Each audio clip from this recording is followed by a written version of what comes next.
Stephen A., want to ask you this. I mentioned Zion Williamson, but there's also this other guy who's pretty darn good, Ja Morant. When I'm talking immediate impact next season, who will have more of an impact? You think it's Zion or Ja? Well, I'm going to go with Zion because you can't teach 280. See, that's the biggest thing for me. I don't think Zion is a legit 6'8". I'm hearing it's closer to 6'6". I do not know that. I've never stood next to him. I just know what I was told. However, I know you don't teach 280.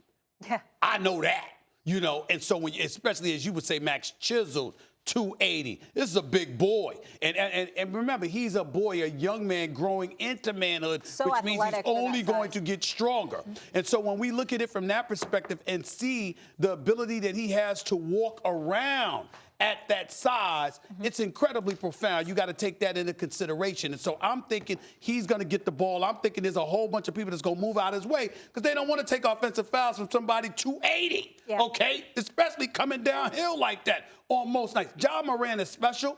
I think in the open court, the way the NBA is structured in today's game, Ja Morant is going to be absolutely special. It's just that the only reason I give Zion the edge over him is because you can't teach 280. No question. Fashionably late, J. Rose? Of course. All right. Good to see you. Good morning. He has a long commute you don't know anything about, Molly. Yeah, whatever.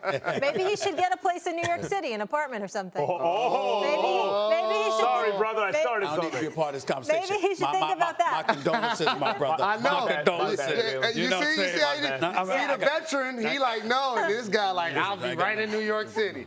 Jalen's going to come in with a cramped neck, sleeping on the couch tomorrow. Max, where are you? Are you more Zion immediate impact or Ja Morant? It's a really tough call, and I'm going to take Ja Morant for the, but I could go either way to be honest. But I think here's the case for Ja Morant. Everyone compares him to he's like Russell Westbrook, but blah, blah. No, I don't see him that way at all, as a matter of fact. I see Ja Morant as D'Angelo Russell, but more athletic. You know, he has a certain patience to his game. He has the kind of game of a guy who's not athletic, but then he's super athletic. The way Zion Williamson's compared to Julius Randle, but super athletic. That's why I don't think about D'Angelo Russell. Not like that. But that's what I'm saying. If you think of Zion Williamson as athletic Julius Randle, then I'm saying Ja Morant's an athletic D'Angelo Russell type. He's patient. He has vision. He has the kind of poise of a guy who needs it to compensate for athletic ability, but he has a step. He has the fast twitchies. He can shoot. He's already, to me, has the look of an NBA star when he was still in college. So as a rookie in a guard-driven league, I think he has an immediate impact. I do not believe ultimately he will be as great as Zion Williamson will be, because I think Zion Williamson is a once-in-a-generation kind of physical talent. And then he also seems to have the right stuff between the ears.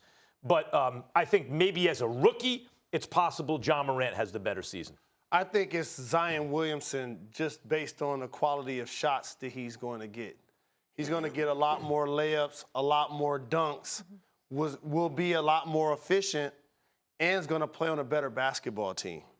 The one thing that the Pelicans were able to do in trading Anthony Davis is not only bring in Zion, but keep a solid squad that made the playoffs a couple of years ago. You still have Drew Holiday. You add Lonzo Ball. You add Ingram. That's a nice core. You bring back Alvin Gentry, a veteran coach. You saw what Julius Randle did in that system, okay? Good point. And you just called him an athletic Julius Randle. So I anticipate that he's going to be able to offensively get numbers, and he's going to wow you defensively. He's going to be getting steals. He's going to be getting blocks. He's going to be getting runouts. Ja Morant's going to be a terrific lead guard in this game for a long time going into Memphis. They'll eventually trade Mike Conley, pair him with Jaren Jackson Jr., but shooting from range, just the percentages is going to fall into the favor of Zion Williamson because he's going to be getting more layups. You brought and up an dunks. interesting point, and I want to get your thoughts on it before we transition. We want to ask you about everything going on in Houston.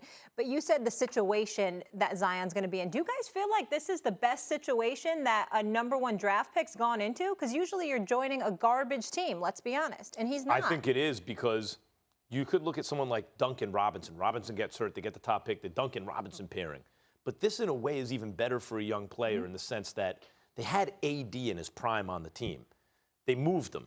So you have all this stuff now, all these young players around Zion's age. Zion is unquestionably the lead guy, but he's not like 18 and everyone else is 30.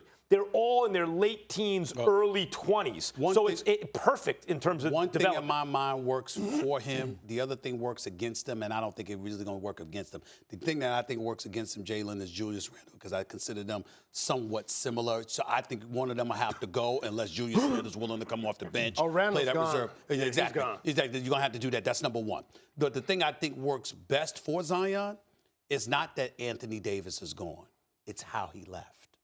In other words, the fact that Anthony Davis wanted out and that he essentially asked out, and when you consider the fact that he's blamed for ruining, and I'm not saying he deserves to be blamed, but that he is blamed for sort of ruining this season per se, because they announced before the trading deadline he wanted out.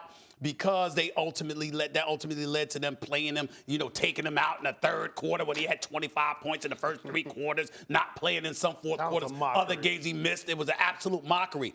His situation, at the very least, was blamed for the dysfunction that happened with New Orleans. Yep. Dell Demps ultimately losing his job, even though he could look at himself because you should have made the deal with Magic, because David Griffin made the deal instead. Had you made that deal, you might still be the GM for the New Orleans Pelicans. Bottom line is, because of how Anthony Davis exited, Zion Williamson not only comes in and arrives with hope, but and some degree of expectations, but you have the fan base incredibly supportive because he's there, and obviously you've got a system in place, you got people in place that appear to want to be there, and they're thankful for that.